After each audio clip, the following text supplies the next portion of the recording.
भक्तों राम राम, राधे श्याम। भक्ति भाव विद रेणु रस्तोगी चैनल में मैं आपका स्वागत करती हूँ। तो आप सभी को अक्षय तृतीया की हार्दिक शुभकामनाएं। तो आज की वीडियो रहने वाली है कि अक्षय तृतीया क्यों मनाई जाती है और इसका क्या महत्व है और किस देवता की पूजा की जाती है।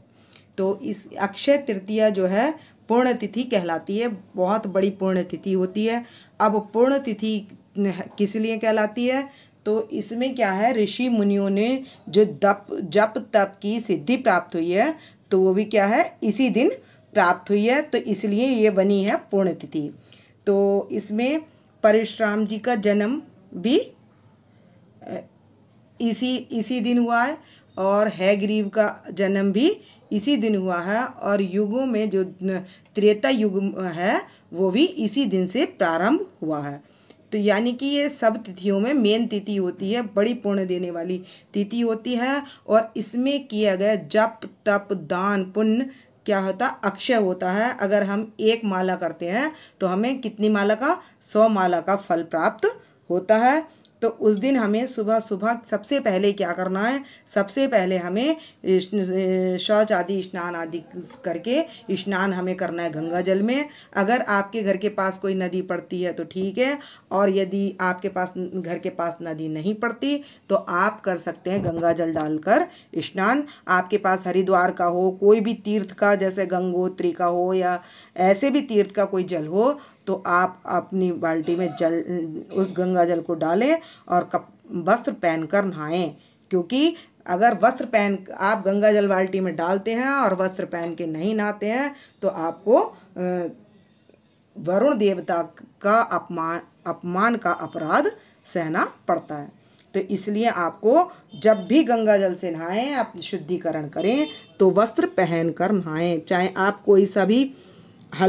कोई भी हल्का वस्त्र ले सकते हैं, चाहे चुन्नी को भी पूरा लपेट सकते हैं, लेकिन आपको नहाना वस्त्र पहनकर है, जिससे कि हमारे से वरुण देवता का अपमान ना हो। क्योंकि जल में जो है सारे तीर्थों का वास होता है, और जब हम तीर्थों का जल डाल लेते हैं तो उसमें क्या, गंगा जी खुद विराजमान हो जाती हैं तो उनका होता है अपमान। तो इसलिए विशेष ध्यान रखना है इस बात का। तो अब आते हैं, हमें देवता की पूजा करनी, किस देवता की पूजा करनी है। तो इस दिन की जाती है विष्णु भगवान जी की और लक्ष्मी जी की पूजा की जाती है। और इस दिन क्यों की जाती है? क्योंकि लक्ष्मी जी का जो है, लक्ष्मी जी किसकी पुत्री हैं? समुद्र की पुत्री हैं और क्षीर सागर में वास करते हैं हमारे विष्णु भगवान जी। तो क्या होता है, वहीं से जो क्या होता है, शंख की उत्पत्ति भी वहीं से होती है। तो ये लक्ष्मी जी को प्राप्ति कराने वाला शंख भी विशेष महत्व रखता है। तो मैं अभी बताती हूँ। मैं करके इसलिए नहीं दिखा रही हूँ क्योंकि वीडियो हो जाती है काफ़ी लंबी, और फिर उस चक्कर में, वीडियो लंबी हो जाने के चक्कर में बहुत सी बातें जो विशेष होती हैं वो रह जाती हैं। तो इसलिए मैं और क्या होता है, तीसरे होता है जो बद्रीनाथ के कपाट हैं, गंगोत्री के, जमुनोत्री के, इनके सबके कपाट भी किस दिन खुलते हैं? अक्षय तृतीया वाले दिन ही खुलते हैं। और जो हमारे ये बिहारी जी हैं और हमारे राधा रानी हैं, तो बिहारी जी के चरणों के दर्शन भी किस अक्षय तृतीया दिन वाले दिन ही कराए जाते हैं। तो मैं भी अपनी राधा रानी के और लड्डू गोपाल जी के, ये जो बिहारी फैमिली है, इनके चरणों के दर्शन आपको अक्षय तृतीया पर कराऊंगी। तो उसके बाद हमने एक और करना है, जो भी अपने लड्डू गोपाल जी के विग्रह की सेवा करते हैं, तो अगर त्योहारों पर, उनके उत्सवों पर उनको नहीं मनाते हैं तो क्या होता है, हमें सेवा ना करने का अपराध लगता है। तो इसलिए हमें ठाकुर जी की सेवा अवश्य करनी चाहिए। बड़े बड़े त्योहार मनाने चाहिए, और जैसे चंदन की सेवा है और जितनी सेवाएं आने वाली हैं, तो शीतलता प्रदान कराने के लिए जो भी सेवाएं आने वाली हैं तो वो हमें गर्मियों की सेवाएं करनी अवश्य चाहिए। जो लड्डू गोपाल जी का विग्रह रखते हैं उनको भोग भी अवश्य लगाना है, उनकी सेवा अवश्य करनी होती है, ऐसा ना करने से अपराध लगता है। तो अब बात कर लेते हैं, क्योंकि मैं देख रही हूँ 4 मिनट की वीडियो तो हो चुकी है। पता नहीं टाइम कहाँ इतनी जल्दी चला जाता है। और काफ़ी सारा अक्षय तृतीया के विषय में रह जाता है। तो अब क्या करनी है, हमें एक बनाने लिए पोटली। तो हमें पोटली बना लेनी है और इसे मोड़कर हमें इसमें धागा डाल लेना है जो हम बंद कर सकें। तो ये मेरे पास तो इस समय इसी कलर की थी, मैं रेड कलर की बनाऊंगी। तो पोटली के लिए क्या सामान चाहिए तो वो मैं आपको बता देती हूँ। तो इसमें एक तो लाल कपड़ा चाहिए, हमें 5 गोमती चक्र चाहिए, काला चावल चाहिए, और अगर आपके पास काला चावल ना हो तो काला कलर में चावल मिलाकर रख देने से चावल काले हो जाते हैं। काली हल्दी चाहिए जो अम्बा हल्दी के नाम से कहलाती है। तो वो अगर आपको पूरी साबुत ना मिले तो आप हल्दी का, अम्बा हल्दी के नाम से आता है वो, आप वो चूर्ण भी उसमें कागज़ में लपेट कर उसको रख सकते हैं। चांदी का सिक्का, मुट्ठी भर कमलगट्टा और कामदा सिंदूर, 5 लौंग और गुलाब के पुष्प की पंखड़ी तोड़ लेनी है जो आपकी एक मुट्ठी में आ जाए। तो ये चीज़ें आपको लेनी है और इसकी बना लेनी है।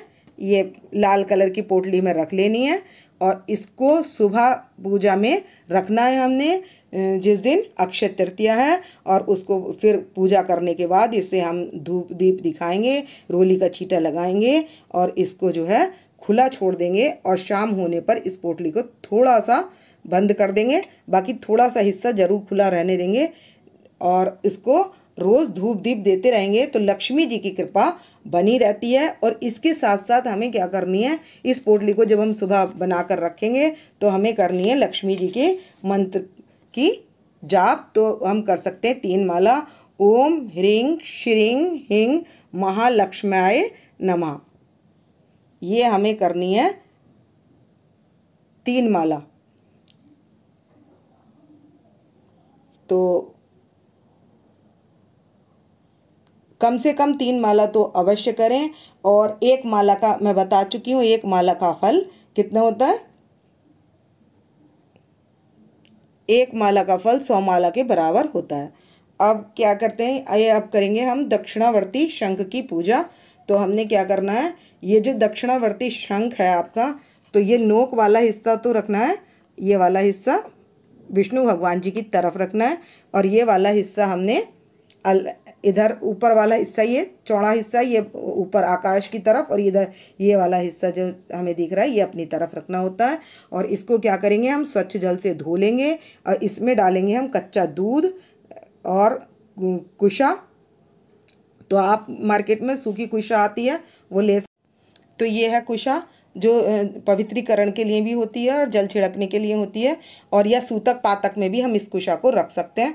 तो इसमें हम डालेंगे कच्चा दूध, यहाँ पर लगाएंगे हल्दी का छींटा और कच्चा दूध, गंगा जल और कुशा, या आपके पास घास हो तो घास, तो ये इसको डालकर और इसका मंत्र है, इस मंत्र को करेंगे। तो अगर हम इस मंत्र को करेंगे तो 41 दिन लगातार करने से, सुबह को रोज़ करना है, ये पूजा करनी है, इसको धूप दीप दिखाना है। और धूप दीप दिखाने के बाद तो जैसे आज हमने पूजा करी तो जो इसका जल होगा तो अगले दिन क्या है, वो जल हमें अपने घर के बाहर और सब कमरों में छिड़क देना है। वो जल हमें सारे में छिड़क देना है। इससे ज़्यादा जल नहीं होता इसमें, क्योंकि इसमें थोड़ा ही जल रखा जाता है। तो वो हम चारों तरफ छिड़क लें। अगले दिन फिर इसको धोएं, इसमें कच्चा दूध और ये दुर्वा, कच्चा दूध, दुर्वा, गंगा जल और सादा जल थोड़ा सा मिलाकर फिर इसकी हल्दी से छींटा लगाकर रोज़ पूजा करें। किस मंत्र से पूजा करनी है हमें इनकी, तो यह है ओम ह्रीं श्रीं दारिद्र्याय विनाशिनी धन धान्य समृद्धि देहि देहि दक्षिणावर्त शंखाय नमः। इस मंत्र से हमने तो इस मंत्र की हमने कम से कम 11 माला रोज करनी है, कम से कम 41 दिन तक। तो इसकी पूजा करने से लक्ष्मी जी की प्राप्ति निश्चित होती है। तो क्योंकि बिना जप तप होम के और कोई साधन नहीं है जिससे हम प्राप्त कर सकें। तो लक्ष्मी जी की कृपा प्राप्त करने के लिए हमें ये करने हैं। और हवन शाम को हम कर सकते हैं। माला ये हम सुबह, अगर हमारे पास टाइम नहीं है तो हम जिस समय हम पूजा कर रहे हैं उस समय 11 माला कर लें। ज़्यादा का टाइम नहीं है तो हम 11 माला कर लें, 20 मिनट में हो जाएंगी, और बाकी हम शाम को भी कर सकते हैं। और दान हमने क्या करना है, तिल का दान करना है और तिल का ही तर्पण करना है हमें। और दान में हम अन्न का दान कर सकते हैं, स्वर्ण का दान कर सकते हैं, और आप पंखा दान कर सकते हैं। और ये तरल पदार्थ हैं, अन्न और जल का दान कर सकते हैं। तो आप ये, और चिड़िया कौओं को अन्न का दान दे सकते हैं, चींटी का भोजन दे सकते हैं। तो इस दिन इन सबको खिलाया हुआ पंचाग्नि कहलाती हैं ये। तो इनको देने से विशेष फल की प्राप्ति होती है, क्योंकि ये कई गुना बन के इसका फल हमको मिलता है। तो हम थोड़ा सा बाजरा है या कुछ कबूतरों के लिए और चींटी के लिए थोड़ा सा आटा डाल दें। इस तरीके से हमें इनको भी जिमा देना है, और इस तरीके से ये हमें करना है दान।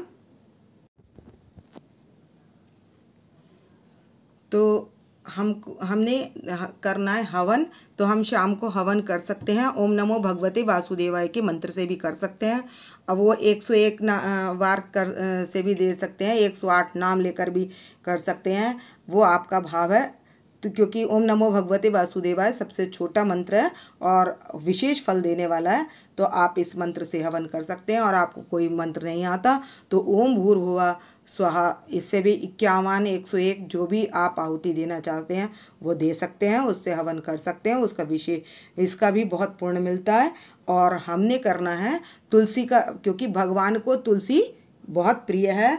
तो तुलसी के नीचे हमें एक शाम को दिया अवश्य जला लेना है। तो हमने मना लेनी है इस तरीके से अक्षय तृतीया। और अक्षय तृतीया दिन हमने करना है भगवान का चंदन से श्रृंगार। तो सुबह तो हम उनको तैयार करके बिठा देंगे और शाम को हम चंदन का श्रृंगार कर सकते हैं। तो चंदन के श्रृंगार की वीडियो मैं अगली वीडियो में अपलोड कर दूंगी। और यदि आपको मेरी वीडियो पसंद आए तो प्लीज़ लाइक करें, सब्सक्राइब करें और शेयर करना ना भूलें। भक्तों, राम राम, राधे श्याम।